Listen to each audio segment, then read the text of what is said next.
Greg Norman loves Greg Norman like Kanye loves Kanye. And the people had more respect for me, and the consumers who were going to buy my products looked up to me and say, you know what, this guy's a pretty classy guy. You know, he's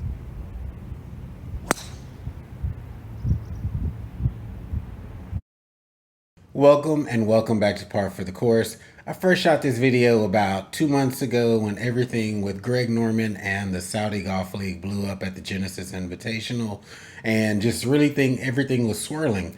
Instead, I made a video about Phil Mickelson and his angle and the fallout from his involvement in that. And honestly, at the outset, I mean, Greg Norman has been the driver behind this whole movement. So here I am after another week of rumors and players that are rumored to go over, but no specifics. I posted something on my Twitter. Go check it out. I want y'all to get involved with my Twitter account. We're trying to build it up over there as well. And I got a good response to this tweet. And honestly, the truth is, Greg Norman is trying to package a product for us. And to have a good product, you have to have the best price, a good product, or a unique angle to bring your product to market. And honestly, all of those options that we have, or all of the factors that Greg Norman presents, are weak sauce. Essentially, this week, Greg Norman said that they would be holding a Saudi League tournament this year. No matter what, they would be fielding players, and it didn't matter how weak the field was. And honestly, his draw is to offer up these B or C level players big money, and in hopes of attracting higher level players. I think it's a flawed business plan. If you're not familiar with my channel, in my 9 to 5, business operations is what I do every day. And honestly, there's nothing that Greg Norman and the Saudi Golf League brings to the table other than money. I do not want it to get mistaken that I have an issue with the capitalism and people getting as much money as they can for their skills and services. That's not what I'm speaking of here.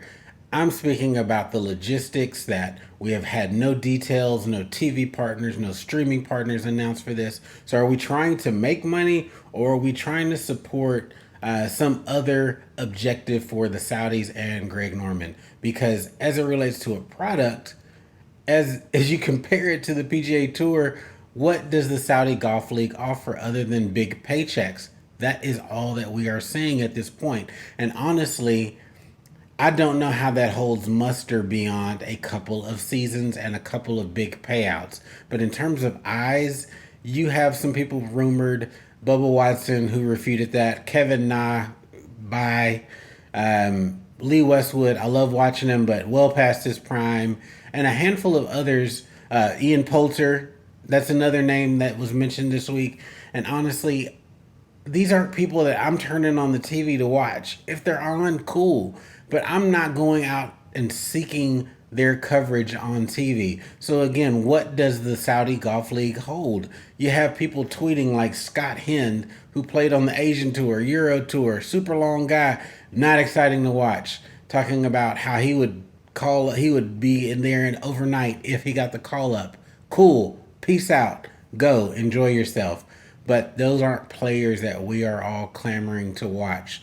So again, with the enticement of big money and bringing over more named players, the plan is flawed. As a competitor, it's flawed. There is no real attempt to fill this league. We have not seen anything in concrete that we can hold and that's tangible. And in this response, I had a handful of people on my Twitter speaking about, that they would tune in. Okay, that are clapping their hands for the money. I'm cool with that too. I'm going to reiterate that. I'm super cool with people getting a paycheck and supporting themselves. What I'm not cool with is just this sham of a league. And come at me. I really want to hear some different perspectives other than it's a paycheck. Nothing wrong with that. But if you choose to sell your soul, that's what you choose to do. I don't know what's going on over there on Earth B, where Greg Norman is floating on, but accountability is definitely not one of their strong points. I've seen Greg Norman over the last 25 years since the 1996 Masters make excuse after excuse, never taking responsibility for his own failings. Wish them well. They made a decision that they thought was the right decision. I don't agree with them. You can't terminate somebody on a performance of one U.S. Open, right? Especially a U.S. Open at Chambers Bay. Especially a U.S. Open at Chambers Bay where there's a lot of production problems, a lot of production issues. It created, anyway, it wasn't what we all wanted it to be. Failings, or when a business venture doesn't go properly. He's had many business successes. I am not poo-pooing that at all. He's made some shrewd business decisions, whether it be his time with Cobra Golf and selling that off and making a huge profit and investing that into what he currently does today. Kudos to that man, but we have jumped the shark as it relates to Greg Norman and recent decisions and business ventures that he has gone into have not fared as well. This is a persistent project that Greg Norman has been pushing for years upon years, and it has never gained any traction, and it's still struggling at this point. Other than rumor and innuendo, we have not seen anything that we can put our hands on, touch, put on a calendar at all. I'm not sure why Greg Norman has such a hard-on for creating this Saudi Golf League, other than a payout that he may be getting as the CEO of the league and bringing this to fruition.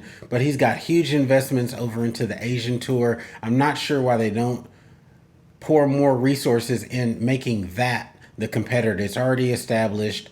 It can help blend with the PGA Tour as well as the Euro Tour or the DP World Tour at this point. I'm not sure why that's not the play versus creating this entire separate entity, which in all honesty, when there is discussion of where the tournaments will be played, it's here in the U.S.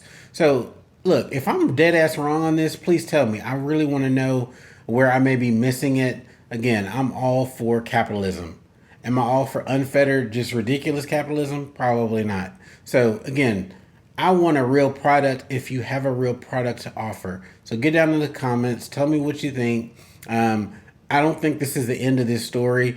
As it keeps going, I will update it. It clearly gets people riled up. So would love to hear if you have an opposing perspective, or if you agree with what I'm saying. Tell me where I'm hitting the mark. Thank you for stopping by.